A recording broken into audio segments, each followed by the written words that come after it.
آدمی اپنے طور پر جس کو جیسا سمجھ میں آتا ہے اسی انداز سے وہ زندگی گزار رہا ہے. جی جی جی. لیکن ہم کہتے ہیں کہ ہم کو جس نے پیدا کیا ہے کیوں نہیں ہم اسی سے پوچھیں کہ اے میرے پروردگار تو بتا دے کہ تو نے ہمیں کیوں پیدا جی کیا. جی جی سبحان اللہ. میری باتیں آپ کی جی جی جی. ایک آواز ہوگی بولیے سبحان اللہ. سبحان اللہ. اے اللہ تو بتا دے کہ ہماری زندگی کا مقصد کیا ہے, تو نے ہمیں دنیا میں کیوں بھیجا, کیوں پیدا کیا, ہماری تخلیق کا مقصد کیا ہے. تو اللہ تبارک و تعالیٰ ارشاد فرماتا ہے, قرآن پاک ببانگ جوہل اعلان کرتا ہے, وما خلقت الجن والانس الا لیعبدون.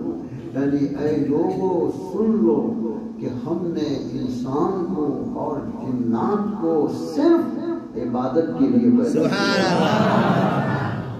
بہت خوش ہو گئے آپ ہے نا. ہماری زندگی کا مقصد کیا ہے؟ بولیے گا تب نا. ہماری زندگی کا مقصد کیا ہے؟ ہم کو کیوں پیدا کیا گیا؟ عبادت کے لیے. عبادت کے لیے پیدا کیا گیا ہے.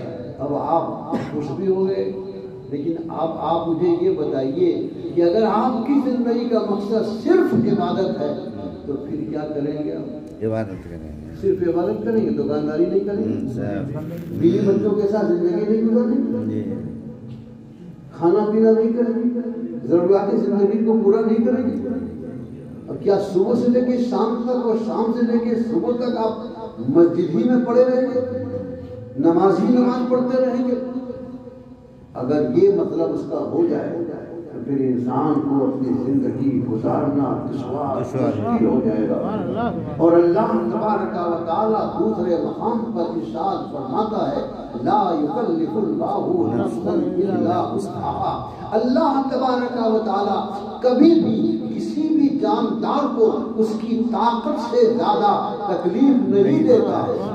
صبح سے لے کے شام تک اور شام سے لے کے صبح تک اگر صرف نماز ہی پڑھتے رہیں تو بیوی کا حق کون ادا کرے گا, شوہر کا حق کون ادا کرے گا؟ حضرات کہنے کا مقصد یہ ہے کہ یہ آیت بتاتی ہے کہ اس آیت کا مقصد وہ نہیں ہے جو ہم لوگوں نے سمجھ لیا ہے, بلکہ وما خلقت الجن والانس الا لیعبدون کا مقصد یہ ہے کہ اے لوگوں تم صرف نماز کو اب عبادت میں منحصر مت کرو. صرف روزہ ہی عبادت نہیں ہے, نماز ہی عبادت نہیں ہے, حج و زکوٰۃ ہی عبادت نہیں ہے, بلکہ عبادت کیا ہے اس کو جان لو. پروردگار فرماتا ہے, قل ان کنتم تحبون اللہ فاتبعونی. اے لوگوں میرے رسول کی پیروی کرو, ان کے پیچھے چلو, ان کا اتباع کرو تو تمہاری زندگی کا ہر لمحہ عبادت میں گزر جائے.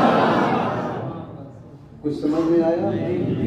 اب میں ذرا سنجیدہ لب و لہجے میں بولوں, کیونکہ آپ کے یہاں تو بڑے بڑے شعراء مقرر آتے ہیں, آپ ان کی تقریر سمجھے نہ سمجھے مگر وہ آوا کر کے اس کو آپ حکاری سمجھ کے دے کے جدا کر دیتے ہیں.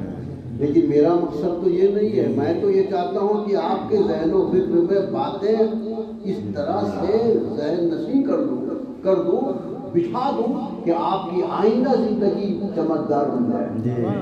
اس کا مطلب کیا ہوا کہ صرف نماز عبادت نہیں, صرف روزہ عبادت نہیں, صرف حج عبادت نہیں, صرف زکوٰۃ عبادت نہیں, بلکہ میرے نبی کی سنت عبادت ہے.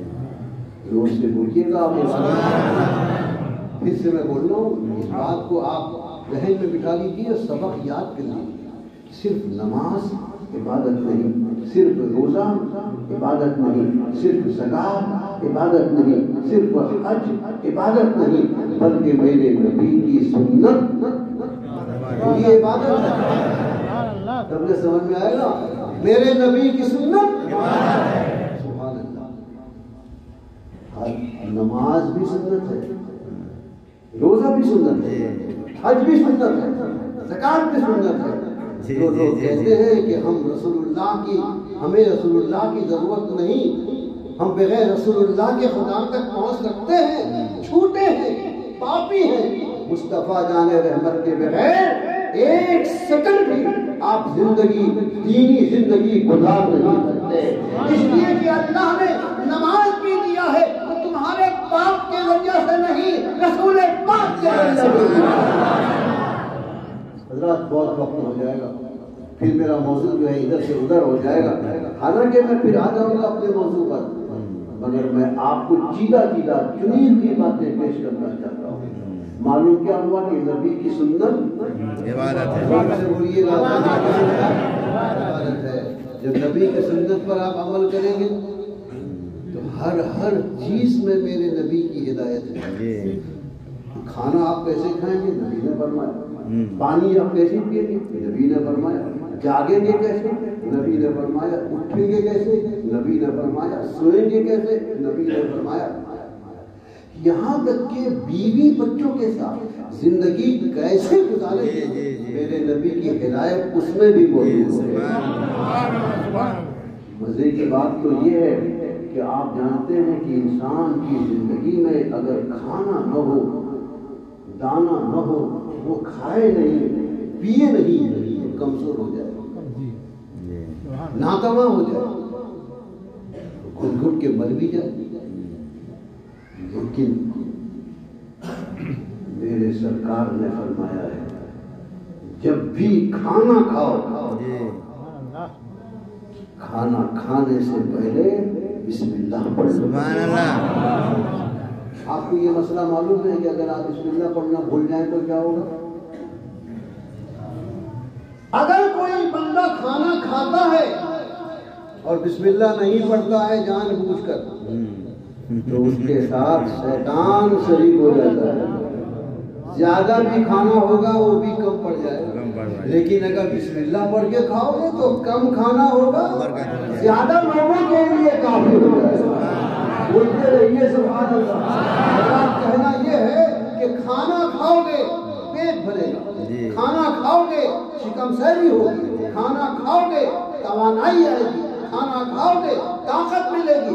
لیکن نبی کی سنت پر عمل کرتے ہوئے اگر بسم اللہ پڑھ کے کھا لیا تو کھانا بھی کھا لو گے، طاقت بھی آئے گی، پیٹ بھی بھر جائے گا۔ تو نبی کی سنت پر عمل کرنے کی وجہ سے وہ کھانا بھی عبادت بن جائے گا۔ کیا میرے رسول کی مہربانی ہے، کیا ان کا کرم ہے۔ ایک مسئلہ میں اور آپ کو بتا دوں، ہماری زندگی کا مقصد کیا ہے؟ زور سے بولیے کیا ہے؟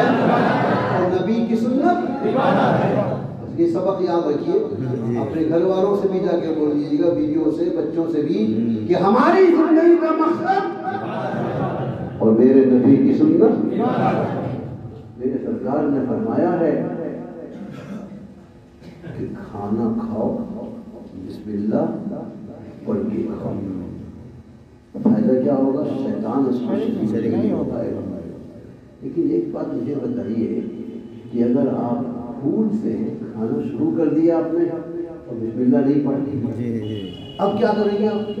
شیطان تو شریک ہو گیا ہے، بیچ میں آپ کو یاد بھی آ گیا کہ میں بسم اللہ پڑھنا بھول گیا، شیطان تو شریک ہو گیا، اب کیا کریں گے؟ میرے سرکار نے اس کا بھی نسخہ بتا دیا۔ نسخہ سمجھتے ہیں نا؟ میرے سرکار نے اس کا بھی طریقہ بتایا ہے۔ شیطان انسانوں کا کھلا ہوا دشمن ہے۔ قرآن کہتا ہے ان الشیطان للانسان عدو مبین، بے شک شیطان انسان کا کھلا ہوا دشمن ہے۔ اگر آپ نے بسم اللہ پڑھے بغیر کھانا شروع کیا وہ بھی شریک ہو جائے گا، لیکن کھانا شروع کیا تو وہ شریک نہیں ہو سکے گا۔ اور اگر آپ نے کھانا شروع کیا بسم اللہ پڑھنا بھول گئے تب تو وہ شریک ہو گیا۔ اب اس کی شرکت کو ختم کرنا ہے۔ اس نے جو حرام کا کھایا ہے ہمارے ساتھ اس کو ہضم ہونے نہیں دینا ہے، کیونکہ یہ انسان کا کھلا ہوا ہے اور اللہ نے فرمایا۔ تو اس کا طریقہ کیا ہے؟ میرے نبی نے فرمایا ہے کہ اگر کھانے سے پہلے بسم اللہ پڑھنا بھول جاؤ، کھانے کے درمیان جب یاد آ جائے میری سنت پر عمل کرتے ہوئے ایک وظیفہ پڑھو، وہ کیا ہے؟ بسم اللہ اولہ وآخرہ، جس کا معنی ہے اللہ کے نام سے شروع میں بھی اور اخیر میں بھی۔ جیسے ہی یہ وظیفہ آپ پڑھ لیں گے تو آپ جانتے ہیں معاملہ کیا ہوگا؟ شیطان نے جتنا کھایا ہے وہ سب کو منہ میں انگلی ڈال کے الٹی کر کے نکالے گا، اور ہمارا کھانا پھر سے برکت والا ہو جائے گا۔ لہذا یہ سبق یاد رکھیے، جب بھی کھانا کھائیے گا بسم اللہ پڑھ کے کھائیے، بھول جائیے جب یاد آ جائے تو بسم اللہ اولہ وآخرہ پڑھ لیجیے، تو شیطان اب اس کھانے کو ہضم نہیں کر پائے گا۔ جتنا حرام کا کھایا ہے وہ سب کو الٹی کر کے نکالے گا۔ بولو میرے رسول کی سنت عبادت ہے کہ نہیں ہے؟ اور میرے رسول کی سنت کی ادائیگی میں ہمیں فائدہ ہی فائدہ پہنچے گا کہ نہیں پہنچے گا؟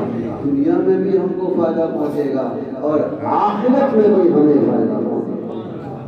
اور ایک چیز بتا دوں آپ کو، جب نبی کی سنت کا ذکر آیا ہے تو میں آپ کو بتاؤں، آج کے زمانے میں یہ تعویذ، گھنڈا، پھونک جھاڑ، ہو ہلہ بہت زیادہ ہے۔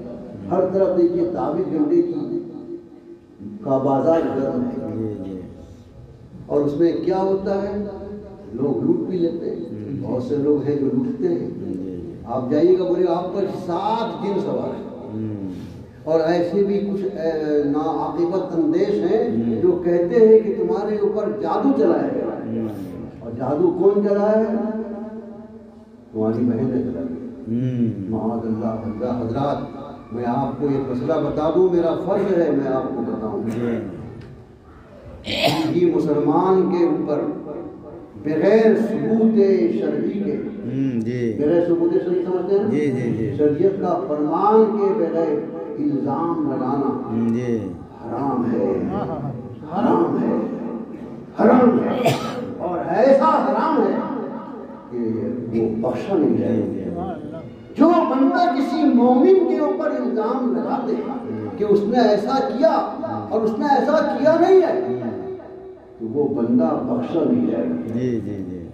آپ سوچ رہے ہوں، میں تو کہتا ہوں کہ نماز نہ پڑھنے والا بخش دیا جائے گا، روزہ نہ رکھنے والا بخش دیا جائے گا، حج نہ کرنے والا بخش دیا جائے گا، زکات نہ دینے والا بخش دیا جائے گا۔ حضرات ان جملوں کو اچھی طرح قاعدے سے سنیے تاکہ آپ اپنی زندگی کو ساتھ بنا سکیں۔ پھر میں وہ جملے کو دہراتا ہوں، نماز نہ پڑھنے والا بخش دیا جائے گا، زکات نہ دینے والا بخش دیا جائے گا، روزہ نہ رکھنے والا بخش دیا جائے گا، حج نہ کرنے والا بخش دیا جائے گا، اس لیے کہ ان چاروں عبادتوں کا تعلق اللہ کے حق سے ہے۔ جب میرا خدا چاہے گا اپنے بندے کو توبہ کے بعد بخشے گا یا توبہ سے پہلے بخشے گا، جب چاہے گا نہیں بخشے گا۔ لیکن اگر کسی مسلمان کے اوپر الزام لگا دیا وہ بخشا نہیں جائے گا، اللہ نہیں بخشے گا۔ کب بخشے گا اللہ؟ جس پر الزام لگایا ہے وہ معاف کر دے، تب جا کے وہ بخشا جائے گا، اس سے پہلے وہ بخشا نہیں جائے گا۔ حضرات میں یہ عرض کر رہا ہوں کہ رسول پاک صلی اللہ تعالی علیہ وسلم سے بڑھ کر ہم پر مہربان کون ہو سکتا ہے؟ قدم قدم پر میرے رسول نے ہماری نگہبانی کی ہے، ہمیں ہدایت عطا فرمائی ہے، رہنمائی فرمائی ہے۔ وہ کون سا مقام ہے جہاں پر ہمارے سرکار کی ہدایت نہ ہو؟ یہ دیکھیے تعویذ گھنڈے کا بازار گرم ہے، طرح طرح کے الزامات لوگ لگا رہے ہیں، بھائی نے بھائی کے اوپر جادو